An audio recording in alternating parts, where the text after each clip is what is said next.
ఈ Somajiguda press club లో BRS ప్రధాన కార్యదర్శి తుంగబాలు మాట్లాడుతున్నారు. ఇప్పుడు లైవ్ చూద్దాం. యువత భవిష్యత్తు మారుస్తుంటే ఇవాళ 3 సంవత్సరాలు అవుతుంది, 30 నెలలు అవుతుంది.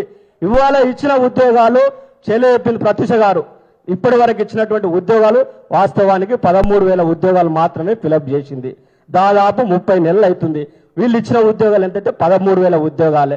వీళ్ళు మొన్న అసెంబ్లీ సాక్షిగా ఇలా 65,000 ఉద్యోగాలు ఇచ్చినాం. గత ప్రభుత్వం కేసీఆర్ గారి ప్రభుత్వం బీఆర్ఎస్ ప్రభుత్వం ఉన్నప్పుడు గత ప్రభుత్వం ఇచ్చినటువంటి నోటిఫికేషన్లు కావచ్చు, గత ప్రభుత్వంలో పెట్టినటువంటి ఎగ్జామ్స్ కు వీళ్ళు కొన్ని ఆర్డర్లు ఇచ్చి మా ప్రభుత్వం వచ్చినాక ఉద్యోగాలు ఇచ్చినామని చెప్పుకుంటుంది. మరి మనం ఏ విధంగా ప్రశ్నించాలి ఈ కాంగ్రెస్ ప్రభుత్వాన్ని? అనేక సందర్భాలుగా నిరుద్యోగ అంశం పైన ఈ 2.5 సంవత్సరాల్లో ఏ అంశం లేవనెత్తినప్పటికీ బీఆర్ఎస్ పార్టీగా బీఆర్ఎస్ విద్యార్థి విభాగంగా మేము ముందు వరుసలో ఉండి అనేక కేసులకు కూడా భయపడకుండా ఆనాడు తెలంగాణ ఉద్యమంలో ఏ విధంగా అయితే ఉన్నావో అదే విధంగా నిరుద్యోగులకు ఇచ్చిన అంశం మీద ఖచ్చితంగా విద్యార్థుల పక్షాన ఉండాలని చెప్పి ప్రతి సందర్భంలో మా విద్యార్థి విభాగం ముందు కొట్లాడింది. అదే విధంగా నిరుద్యోగుల అంశంతో పాటు ఎక్కడ కూడా జ్యుడిషియల్ గా ఇబ్బంది వచ్చినా కూడా అక్కడ ఉన్నటువంటి పరిస్థితుల పట్ల మా పార్టీ అధినాయకత్వం కేసీఆర్ కావచ్చు, కేటీఆర్ కావచ్చు అనేక సందర్భాలు కూడా ఈ కొడంగల్ రవి సాక్షిగా, ఈ సింధు సాక్షిగా అనేక సందర్భాలు కూడా అడ్వకేట్లతో మాట్లాడి కూడా జీవోలకు సంబంధించినది కావచ్చు, మిగతా సంబంధించినటువంటి టెక్నికల్ ఇష్యూస్ కావచ్చు అనేక సందర్భాల్లో బీఆర్ఎస్ పార్టీ అండగా ఉన్నది. ఇవాళ మరి ఈ నిరుద్యోగుల సమస్య పైన ఇలా దాదాపు 2.5 సంవత్సరాలు గడుస్తున్నా ఇలా వచ్చిన ఉద్యోగాలు ఎన్ని అంటే కేవలం 13,000 ఉద్యోగాలు. మరి మనం ఏం చేయాలి మనం అంతా కూడా?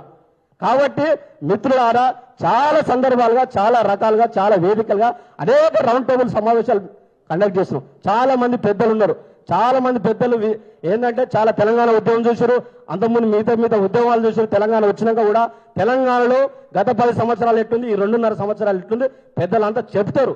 కాకపోతే నిరుద్యోగులుగా మనకే ఆ బాధ ఉంటుంది. కాబట్టి నిరుద్యోగుల అంశం పైన మీరు ఏ కార్యక్రమం తీసుకున్నప్పటికీ ఆ కార్యక్రమం పట్ల మా బీఆర్ఎస్ గా ముందు వరుసలో ఉంటుంది, మీకోసం కొట్లాడుతాయి. గత కాంగ్రెస్ పార్టీ అధికారం రాకముందుకి ఇచ్చిన అంశాలపైన ఖచ్చితంగా వాళ్ళ మెడలు ఉంచైనా కూడా ఈ కాంగ్రెస్ పార్టీ ఇచ్చినటువంటి సంవత్సరం లోపు 2 లక్షల ఉద్యోగాలు ఫిలప్ చేసేంత వరకు ఎంబడి వాడదాం. అదేవిధంగా జాబ్ క్యాలెండర్ విషయంలో కూడా ఖచ్చితంగా ఏదో జాబ్ క్యాలెండర్ అంటే ఏదో క్యాలెండర్ లెక్క డిసెంబర్ 16 తారీఖు వస్తుంది, ఇంకోటి జనవరిలో సంక్రాంతి పండుగ వస్తుంది. అది కాదు. జాబ్ క్యాలెండర్ అంటే ఒక ఎగ్జామ్ డేట్, పలాని డిపార్ట్మెంట్ లో పలాని ఎగ్జామ్ డేట్ మీద పలాని నోటిఫికేషన్ ఇస్తాం, పలాని డేట్ రోజు ఎగ్జామ్ పెడతాము, పలాని టైంలో రిజల్ట్ ఇస్తాం అనేది ఒక క్యాలెండర్ వైజ్. ఇవాళ క్యాలెండర్ వైజ్ ఏమిచ్చింది? ఓన్లీ జాబ్ క్యాలెండర్ అంటే తూతు మంత్రంగా ప్రకటించి తప్పించుకుంది. కాబట్టి ఇలా జాబ్ క్యాలెండర్ లేదు. ఇలా విద్యార్థులకు సమస్యలు, చాలా విద్యార్థి సమస్యలు. ఇలా విద్యామంత్రిగా ఇలా రేవంత్ రెడ్డి గారు ఇవాళ నిరుద్యోగ అంశం ఒకటైతే ఇవాళ పెద్దలంతా ఉన్నారు మేధావులు. కాబట్టి ఇలా విద్యా వ్యవస్థ అంతా కూడా తెలంగాణలో ఈ 2.5 సంవత్సరాల విద్యా వ్యవస్థ అంతా కూడా భ్రష్టు పట్టిపోయింది. ఇలా ఏ విధంగా ఉందో మనం అంతా చూస్తున్నాం.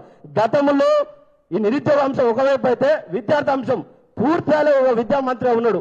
ఈయన ఈ ముఖ్యమంత్రి రేవంత్ రెడ్డి గారే విద్యాశాఖ మంత్రి ఉన్నాడు. ఇలా అంశం కాబట్టి చెప్తున్నాడు. నిరుద్యోగ అంశంతో పాటు విద్యా వ్యవస్థ కూడా యూనివర్సిటీలు కావచ్చు, అదేవిధంగా గురుకులాలు కావచ్చు, అదేవిధంగా డిగ్రీ కాలేజీలు కావచ్చు, జూనియర్ కాలేజీలు ఎక్కడ చూసినా కూడా పూర్తిగా విచ్ఛిన్నం అయిపోయింది ఈ 2.5 సంవత్సరాల విద్యా వ్యవస్థ మీద. కాబట్టి ఆ విద్యా వ్యవస్థను కూడా కొంచెం మనంతా పెద్దలు కూడా మాట్లాడాలి. ఇవాళ నిరుద్యోగ సమస్యతో పాటు విద్యార్థులకు కావాల్సినటువంటి ఎస్సీ ఎస్టీ బీసీ మైనార్టీలు చదువుకున్నటువంటి గురుకులాలు కూడా పూర్తిగా ఇలా విచ్ఛిన్నమైనటువంటి పరిస్థితి. చాలా మంది ఇప్పటి వరకు దాదాపు 118 మంది చాలా మంది ఎస్సీ ఎస్టీ బీసీలు చనిపోయిన పరిస్థితి గురుకులాల్లో. కాబట్టి నిరుద్యోగ అంశంతో పాటు విద్యార్థులకు సంబంధించిన అంశాలపైన కూడా మనం ఎప్పటికప్పుడు ఫైట్ చేయాలి. ఈ కాంగ్రెస్ పార్టీ అధికారంలోకి వస్తే 2 లక్షల ఉద్యోగాలు జాబ్ క్యాలెండర్ నిరుద్యోగ భృతి ఇస్తుందో దాన్ని ఇచ్చేంత వరకు కూడా మనం అంతా కూడా మీతో పాటు మేము పనిచేయడానికి సిద్ధంగా ఉన్నాం. ఖచ్చితంగా రానున్న రోజుల్లో ఆ ఉద్యోగాల గురించి ఖచ్చితంగా ఫైట్ చేస్తామని చెప్పేసి మీ అందరి తరఫున మా తరఫున కూడా మీ అందరికి కూడా హామీ ఇస్తూ మాకు సంబంధించిన పార్టీ నాయకులు కూడా ఉన్నారు. ఇక్కడ చాలా మంది వచ్చారు. కాబట్టి దయచేసి నిరుద్యోగ అంశాన్ని ఎవరు ఏం మాట్లాడినా ఎవరు ఎక్కడ కూడా చాలా మంది రవి అంటాడు, చాలా మంది చాలా రకాలుగా అపోహలు చేస్తారు. కొట్లాడటానికి తెలుస్తుంది. ఆనాడు తెలంగాణ ఉద్యమంలో చాలా మంది మాతో పాటు పనిచేసిన వాళ్ళు చాలా మంది వివిధ రకాలుగా వెళ్ళిపోయారు. ఖచ్చితంగా నిగారేసిన ఉద్యమకారుడుగా తెలంగాణ రాష్ట్రం వచ్చేంత వరకు పనిచేసినాం.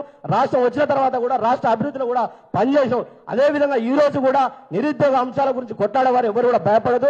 ఖచ్చితంగా ఈ కాంగ్రెస్ పార్టీ ఇచ్చినటువంటి ఆ రోజు అశోక్ నగర్ వేదికగా ఆయనే కాదు, రేవంత్ రెడ్డి కాదు, వాళ్ళ నాయకుని రాహుల్ గాంధీని తీసుకొచ్చి ఇలా అనేక హామీలు ఇచ్చిపోయారు. కాబట్టి హామీలన్నీ నెరవేరేంత వరకు కూడా మీ తరఫున మేము కూడా బీఆర్ఎస్ పార్టీగా బీఆర్ఎస్ విద్యార్థిగా మీ అందరి తరఫున మేము కొట్లాడతామని చెప్పి ఈ సందర్భంగా తెలియజేస్తూ ఈ అవకాశం వచ్చిన రమణన్న గారికి కూడా ధన్యవాదాలు తెలుపుతున్నా. జై తెలంగాణ.